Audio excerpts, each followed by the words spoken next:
नमस्कार दोस्तों, आज हम शुरू करने जा रहे हैं अजय रावत के एमसीक्यू सीरीज। मेरा एक दोस्त है, उसने कहा भाई मैं सोचता तो हूँ कि अजय रावत पढूं, पर 10-15 पेज पढ़ने के बाद मुझे ऐसा लगता है कि पेज ही नहीं खुलते। मैंने बोला भाई पेज नहीं खुलते कोई बात नहीं, एमसीक्यू खोलो और अजय रावत के एमसीक्यू सीधे दिमाग में फिट और एग्जाम में हिट। तो चलिए शुरू करते हैं आज का ये वीडियो। पहला क्वेश्चन है, खेकना, खेकन, जसकोट, देवधुरा नामक स्थानों से उगलें किस पुराविद ने खोजी हैं? तो ये किसने खोजी हैं? ये खोजी है एमपी जोशी ने। तो राइट ऑप्शन हो जाए ऑप्शन बी, एमपी जोशी ने। ठीक है। दूसरा क्वेश्चन है, कौन सा कथन सही नहीं है? तो इसमें बताना है कौन सा कथन सही नहीं है। पहला है, द्वारहट के चंद्रेश्वर मंदिर से पाषाणकालीन उंगलियां प्राप्त हुई हैं। तो ये सही बात है। ठीक है कि पाषाणकालीन उंगली कहां से मिली थी? द्वारहट के चंद्रेश्वर मंदिर से। दूसरा है, रामगंगा घाटी में स्थित नौला ग्राम से पाषाणकालीन उंगलियां डॉक्टर मटपाल ने खोजी। तो ये भी बिल्कुल सही बात है कि यशोधर मटपाल द्वारा रामगंगा घाटी में नौला ग्राम से पाषाणकालीन उंगलियां खोजी गई थी। ऑप्शन सी है, यशवंत सिंह कटोच ने गोपेश्वर के समीप उंगलियां खोजी हैं। तो ये बात भी सही है। ठीक है। चमोली स्थित नौगांव और मुनिया की ढाई से ग्रामों से उंगलियां प्राप्त हुई है। ये बिल्कुल गलत है क्योंकि नौगांव और मुनिया की ढाई कहाँ है? ये अल्मोड़ा में है। ठीक है, इसलिए गलत ऑप्शन है। तो हमें बताना था गलत कौन सा है, तो ऑप्शन डी। तीसरा क्वेश्चन है, बनकोट नामक स्थल से प्राप्त हुआ है। तो बनकोट नामक स्थल से प्राप्त हुआ है, तो क्या चीज हमें बनकोट से प्राप्त हुई है? ये ताम्र मानव आकृतियां प्राप्त हुई हैं, ऑप्शन सी। ठीक है। अगर मैं बात करूं बनकोट नामक स्थान से कब ताम्र मानव आकृतियां मिली थी, तो ये मिली थी 1989 में। ठीक है। क्वेश्चन नंबर 4 है, ग्वारखी उद्यान में कौन सा पुरातत्वविद प्रकाश में लाया था? तो ये लाया था राकेश भट्ट। ठीक है। और इन्होंने कब करी थी इसकी खोज? 1993 में। ठीक है। अगर बात करूं तो ग्वारखी गुफा कहाँ है? तो ये है डुंगरी गांव में।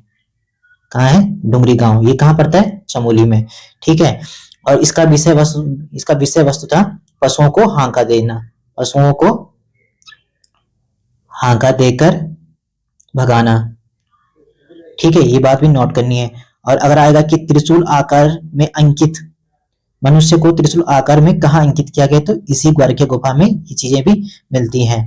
ठीक है। और यहाँ से 41 रंगीन चित्र मिले थे, जिसमें से 8 चित्र पशुओं के थे और बाकी मानव के थे। ठीक है, ये बात भी आपको नोट करनी है। और ये भी आ सकता है कि ग्वारखी गुफा किस नदी के तट पर है? तो ये अलकनंदा नदी के तट पर है, अलकनंदा नदी। ठीक है, ये बात भी आपको नोट करनी है। पांचवा क्वेश्चन है, कौन सा कथन मतलब कौन सा सही नहीं है? इसमें बताना है कौन सा सही नहीं है। लोहथाप अल्मोड़ा बिल्कुल सही है, लोहथाप अल्मोड़ा में है। ठीक है। ग्वारखी उड्यार डुंगरी गांव, अभी मैंने ऊपर भी बताया था कि ग्वारखी गुफा डुंगरी गांव में है। पिंडर घाटी किमनी गांव, ये भी बिल्कुल सही है कि पिंडर घाटी में किमनी गांव है।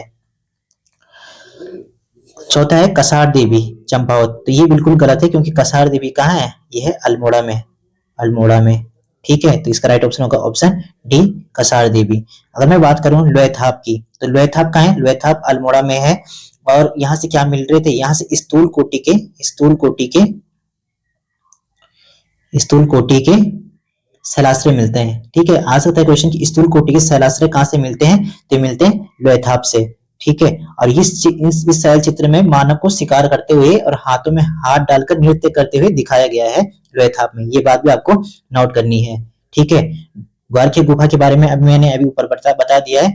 और पिंडर घाटी जो किमनी गांव है, किमनी गांव से भी आ सकता है कि किमनी गांव की खोज कब हुई थी? तो किमनी गांव की खोज हुई थी 1998 में। ठीक है, ये बात भी आपको नोट करनी है। और किमनी गांव की खोज किसने की थी? तो की थी एमपी जोशी ने। ठीक है, ये थराली के पास पड़ता है, पिंडर नदी की घाटी में। ठीक है। और यहाँ से सफेद रंग के शैल चित्र मिले थे। कैसे रंग के? सफेद रंग के शैल चित्र। ये बात भी आपको नोट करनी है। ठीक है। छठवां क्वेश्चन है, फड़का के शैलाश्रयों की खोज कब हुई थी? तो फड़का के शैलाश्रयों की खोज कब हुई थी? ठीक है। तो जो फड़का नौली है, इसके शैलाश्रयों की खोज 1985 में हुई थी। ठीक है, इसका राइट ऑप्शन होगा ऑप्शन ए, 1985। अगर मैं बात करूं 1989 की, तो 1989 में पेट साल की खोज होती है, पेट साल की। ठीक है, ये बात भी आपको नोट करनी है, पेट साल की। ठीक है। और इसकी खोज कौन करता है? इसकी खोज करते हैं यशोधर मठपाल जी, यशोधर मठपाल जी, हाँ जी। ठीक है। और अल्मोड़ा के पेड़साल से सबसे बड़ी बात यह है कि पेड़साल से कैसे रंग की खोज, कैसे रंग के चित्र थे, मतलब पेड़साल के तो ये थे कत्थई रंग के, ये थे कत्थई रंग के। ठीक है, ये बात भी आपको नोट करनी है। सातवां क्वेश्चन है, निम्न में से कौन सा कथन सही नहीं है? इसमें बताना है कौन सा कथन सही नहीं है। पहला है 1968 में लाखों उडियार की खोज हुई थी, तो 1968 में लाखों उडियार की खोज हुई थी, ये बिल्कुल सही है। लाखों उडियार में बने चित्र का विषय वस्तु सामूहिक नृत्य था, तो ये बिल्कुल सही है कि जो लाखों उडियार है इसकी विषय वस्तु सामूहिक नृत्य था। ठीक है, ये बिल्कुल सही है। तीसरा है लाखों उडियार के पास फड़कानौली शैलाश्रय है, ये भी बिल्कुल सही है कि फड़कानौली के लाखों उडियार के पास फड़कानौली शैलाश्रय है। चौथा है लाखों उडियार सोयाल नदी के बाएं तट पर है, ये बाएं तट पे नहीं दाएं तट पर है, तो ये चीजें भी ध्यान में रखनी है। तो इसका राइट ऑप्शन होगा ऑप्शन डी, इसमें सही नहीं बताना था, तो इसका राइट ऑप्शन होगा ऑप्शन डी, लाखों उडियार सोयाल नदी के बाएं तट पर नहीं बल्कि दाएं तट पर है, तो इसका राइट ऑप्शन होगा ऑप्शन डी, ये वाला। ठीक है। अगर मैं बात करूं लाखों गुफा की, तो लाखों गुफा अल्मोड़ा के निकट बाड़ेछिना के निकट स्थित है। ठीक है, और यहाँ से नागफनी के आकार के भव्य शैलाश्रय भी मिलते हैं, नागफनी के आकार के शैलाश्रय भी मिलते हैं। ठीक है, नागफनी के आकार के शैलाश्रय भी यहीं से मिलते हैं लाखों उडियार से, ये बात भी आपको नोट करनी है। आठवां क्वेश्चन है, हरिद्वार के बादराबाद में ताम्र उपकरणों तथा मृद भांड कब प्राप्त हुए? क्वेश्चन है, हरिद्वार के बहादराबाद से ताम्र उपकरण और मृद भांड कब प्राप्त हुए? तो इसका राइट ऑप्शन होगा ऑप्शन ए 1951 में। तो 1951 में यहां से उत्खनन होता है और यहां से मृद भांड और ताम्र उपकरण मिलते हैं। ठीक है, ये बात भी आपको नोट करनी है। 9 क्वेश्चन है, मलारी गांव में समाधान की खोज का श्रेय किसे दिया जाता है? तो मलारी गांव के समाधानों की खोज का श्रेय किसे दिया जाता है? तो ये दिया जाता है शिव प्रसाद डबराल जी को। और इन्होंने कब करी थी इसकी खोज? ये की थी 1956 में। ठीक है, यहां से यहाँ का उत्खनन 2 बार किया गया, एक बार किया था 1983 में और एक किया था 2001 में। ये दोनों बार गढ़वाल विश्वविद्यालय के द्वारा की जाती है। 10वां क्वेश्चन है, मलारी गांव में इनमें से क्या नहीं मिला? तो यहाँ से लौह उपकरण भी मिले। ठीक है, यहाँ से पशुओं का संपूर्ण कंकाल मिला, जीबू था जो। ठीक है, जीबू। यहाँ से मानव कंकाल के साथ स्वर्ण मुकुटा मिला था जो 5.2 केजी का था। ठीक है, यहाँ से पाषाणकालीन उंगलियां नहीं मिली थी, ये नहीं मिली थी, ऑप्शन डी इसका सही हो जाएगा, क्योंकि उंगलियां कहां से मिली थी? द्वारहाट के चंद्रेश्वर मंदिर से मिली थी। 11वां क्वेश्चन है, रामगंगा घाटी के नौला जेनल गांव से क्या प्राप्त हुआ है? बताना है कि रामगंगा घाटी नौला जेनल गांव से क्या प्राप्त हुआ है। तो इसका राइट ऑप्शन होगा ऑप्शन सी, ओखलियां। ठीक है, रामगंगा घाटी की नौला जेनल से ओखलियां प्राप्त हुई थी।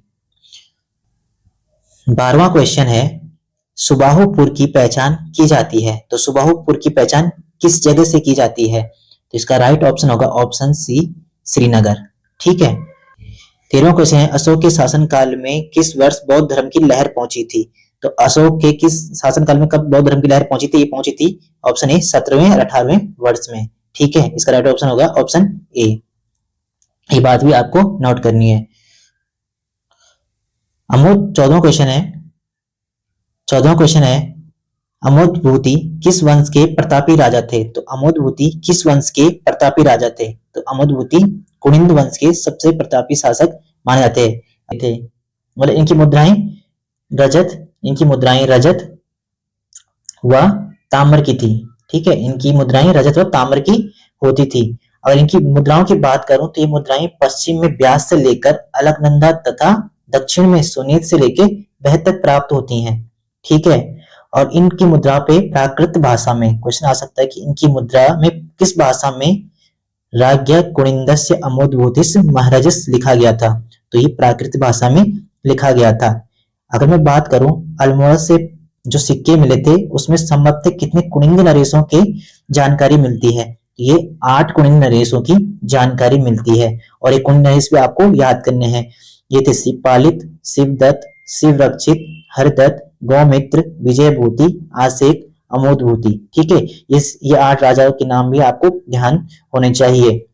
अगर मैं बात करूं इनकी जो कुनिंद मुद्राएं थी ये किस लिपि में थी, ये ब्राह्मी और खरोष्टी दोनों में मिलती है, ब्राह्मी और खरोष्टी दोनों में मिलती हैं। ठीक है, ये बात भी आपको नोट करनी है। ठीक है, 15वां क्वेश्चन है, कत्यूरी घाटी में कुनिंद वंश की कितनी मुद्राएं प्राप्त हुई। जो कत्यूर घाटी है यहाँ से कितनी मुद्राएं प्राप्त हुई थी, तो यहाँ से हमें 54 मुद्राएं प्राप्त होती हैं। तो ये था आज का लास्ट क्वेश्चन। आई होप आपको वीडियो पसंद आए और आगे भी हम ये सीरीज कंटिन्यू करते रहेंगे।